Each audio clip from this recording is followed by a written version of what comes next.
हमारे बीजेपी के कैंडिडेट ने अच्छा परफॉर्म करा, ना उन्हें अंदाज़ा था ना मुझे अंदाज़ा था, उससे भी ऊपर वोट लेके गए। 59,000 वोट बहुत थे और इसमें मैं बड़ा श्रेय देता हूँ बीजेपी की पूरी टीम को।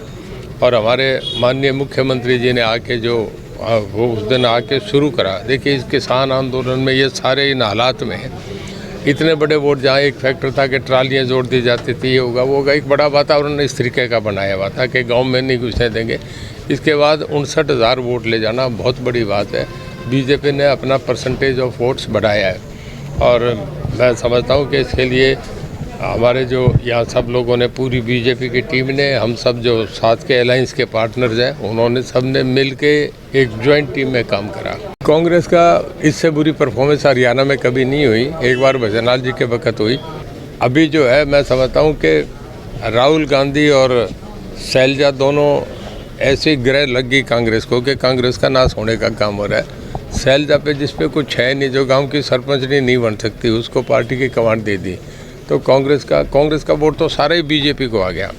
और हम तो यहाँ ये भी समझता हूँ कि कांग्रेस के बहुत लोगों ने, जो शैलजा वगैरह, इन्होंने घूमे नहीं, लोगों ने इनसे निराश होके वोट भी, हमारा वोट बढ़ा है। कांग्रेस का वोट कम हुआ है, बीजेपी का वोट बढ़ा है। और जो कांग्रेस ये कहती थी कि हम बराबर की पार्टी हैं, हम हरियाणा में ऑल्टरनेट बनेंगे, उसका यही आखिरी पड़ाव है। कांग्रेस ख़त्म है। बीजेपी के सामने अब कौन आएगा नहीं आएगा, तो आगे के गर्भ में क्वेश्चन है। पर बीजेपी एक स्थायी पार्टी और सदा तक देश में और प्रदेश में बहुत मजबूत पार्टी बन गई। देखो, इनेलो का मैं ये नहीं मानता, इनेलो खुद रिजाइन करी। सदा से 50 साल से इनकी सीट थी और उसके बाद जो पहले मार्जिन था उससे कम हुआ है, 6700। और इससे मैं समझता हूँ कि पहले से वोट कम हुआ है, कोई इसे ज़्यादा नहीं कह सकते कि बहुत बढ़ के आया है। इनेलो का फिर एक सीट जीतना, बाई इलेक्शन ऑलरेडी इनकी थी, एक इशू पे रिजाइन करा था कि हम जब तक कानून वापस नहीं होंगे तब तक आएंगे नहीं, वो करके थोड़े मार्जिन से वापस विधानसभा में जीत के गए। कोई मैं बहुत बड़ा इसे अचीवमेंट नहीं मानता। मेरी तरफ से विश्वकर्मा डे की बहुत बधाई। विश्वकर्मा एक ऐसे थे जिन पे चाहे ट्रेन का पहिया है, चाहे किसी भी देश का, सारा काम आज तक देश का जो बना है, चाहे बड़ा दस्तकारी हो, सब कुछ उन्हीं की देन है। और मैं इस पे जितने विश्वकर्मा के अनुयायी हैं, जो इस बात को मानते हैं, और मैं भी इस बात को मानता हूँ, इस करके मेरी सबको मेरी दिवाली की बहुत बहुत शुभकामनाएं, बहुत बधाई।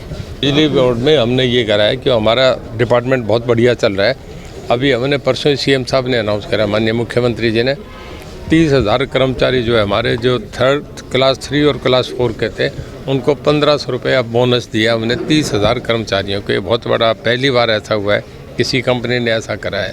तो हमारा डिपार्टमेंट की पूरी टीम बहुत बढ़िया काम करी। अब के दिवाली को हम चैलेंज मान के कर रहे थे कि दिवाली को बिजली नहीं जानी चाहिए, और मेरे ख्याल में अब के पहला दिन है कि हमें दिवाली पे कहीं से कोई शिकायत नहीं आई कि सब बिजली गई है। तो मैं तो मेरे कर्मचारियों को, मेरे विभाग के सभी अधिकारियों को इस बात की बधाई देता हूँ। और माननीय मुख्यमंत्री जी को, उन्होंने जब भी हमने कुछ मांगा, कोई प्रपोजल दी, उन्होंने 1 मिनट में दी। और अब हम ट्यूबवेल का कनेक्शन भी अगले 15 दिनों में हम टेंडर करके फाइनलाइज करेंगे। और अब ये फसल कटिया, ये जो हमें 1-1.5 महीना में लगे, उसमें मैक्सिमम ट्यूबवेल जो पीछे के पेंडिंग है वो सब लगाने का काम करेंगे। कि मुख्यमंत्री जी ने सारी बातें, 200 दिन हमारे हो गए थे, उस दिन सारी बातें अनाउंस करी है। हर डिपार्टमेंट का उन्होंने लेके टेकअप करके कराया। जैसे तहसीलदारों के यहाँ ये था, लाइन रहती थी, रजिस्ट्री नहीं होती थी, उन्होंने SDM को और CTM को पावर दे दी। ऐसे उन्होंने कुछ काफ़ी सुधार करे जो ऑलरेडी हमारे मुख्यमंत्री जी ने अनाउंस कर दिए।